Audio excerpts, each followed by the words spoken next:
This is Mark Tronson from the Australian Missionary News.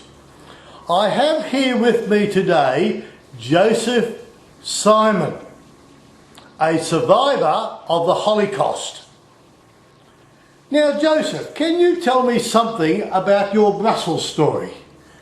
I born in Brussels back in 1940 and my father died in the 1st of June 1941. Yeah, he was shot? He was shot by the Germans, yes? Yes, by the Nazis.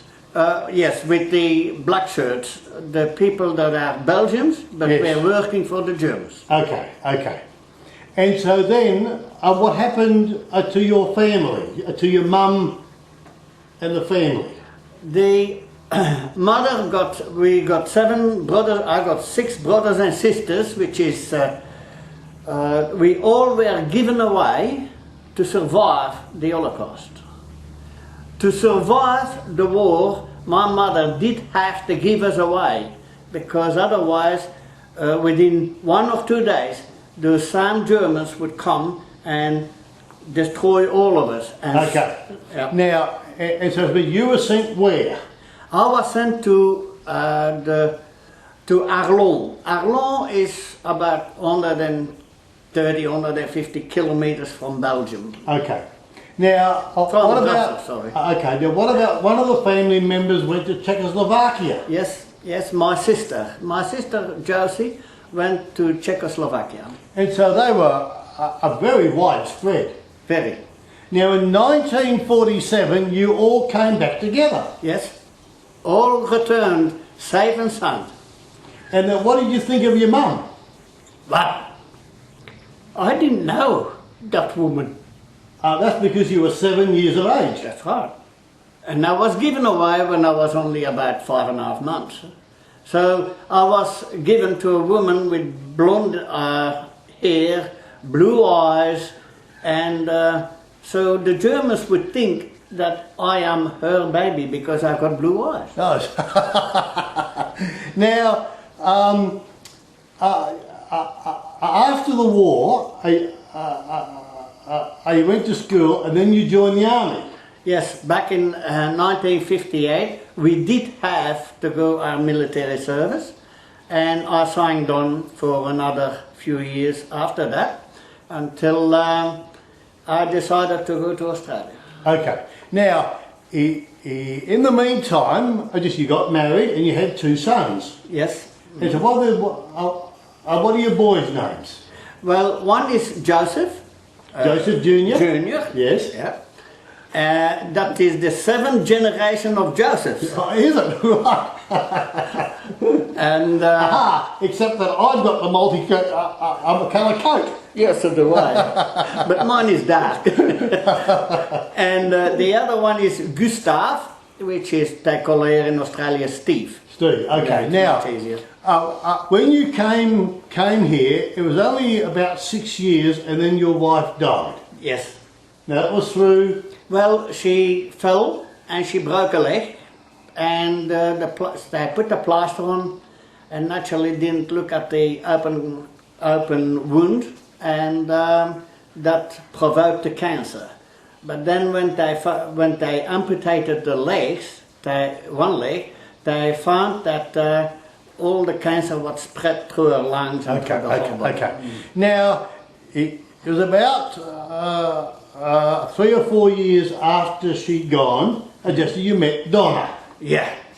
And so Donna's now your wife today. Yes, she is what you would say my better half. Oh, I see. Okay. Now, you went to the mines up at Mount Isa, Yes. and what special thing happened up at Mount Isa? Well, in Mount Isa, one day I did have a little child born here in Australia, a young boy, and at 9 months of age he died. Okay. So I insulted God and I told him to come down and I would do to him what I was doing in my former life.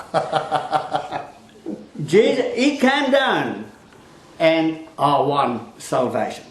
You won salvation. Yes. Now this was in an open brethren church. In the open brethren church, yes. Yes. Great guys. Okay. Now, when you came back to Brisbane, ultimately, you felt God's call to become a pastor worker. Now, where was that? That was in Glendon back in 1983. Mount Isa Mines did have a coal mine, and they asked me if I wanted to go there, and I did. And while I was there, the Lord spoke to me very clearly with a tiny little voice. Sometimes I am a bit deaf, so he has to talk a bit louder.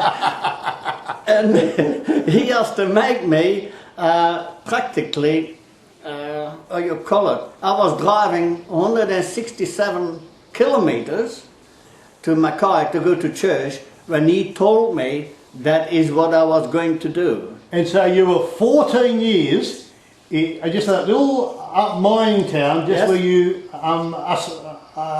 kick-started this church. Yes, I started a church. We built a church which is 20 meter wide and 25 meter long to seat about 400 or 500 people. Wonderful. Was going to cost us about, just to build it, was $170,000, but we built it debt free. Wonderful. Well, God's got a way of doing those things. Now, in 1999, you went back to a family wedding back in Brussels. Back to Brussels. And what did you discover?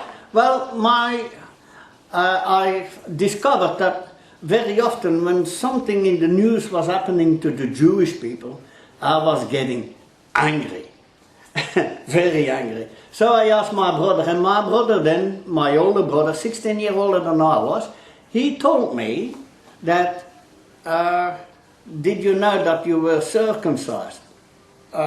Yes, I know I am circumcised. He says, that's because you're Jewish. We are so Jewish.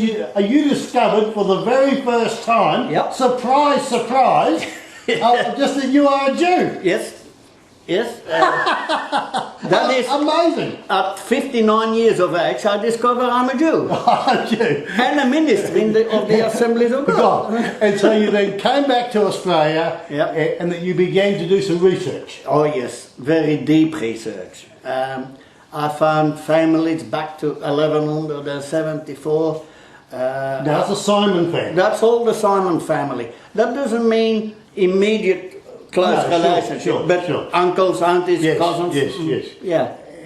And you also discovered just that the Old Testament became a really important book to you. Oh yes, much more than all the religious talk we're getting. Yeah, okay. Okay. Now, then you met Pastor Joshua Avia. Yep. And that first of all, just Pastor Avia, I've discovered that you can speak French. Yes. Plus 5 or 6 other languages, and that you were a Jewish man, a Jewish pastor. A Jewish pastor, yes. And so, what has he asked you to do?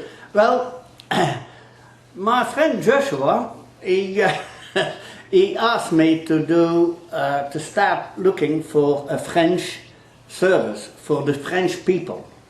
But there are only 4 of them.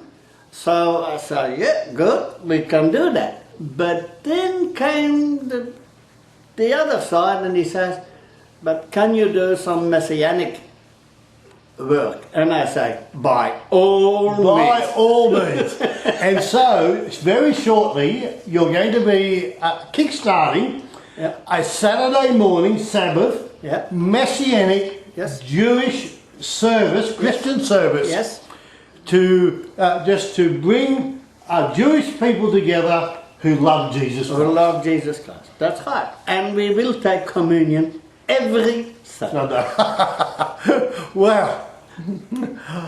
Joshua Simon, this has been a wonderful interview. This is Mark Johnson signing off for the Australian Missionary News.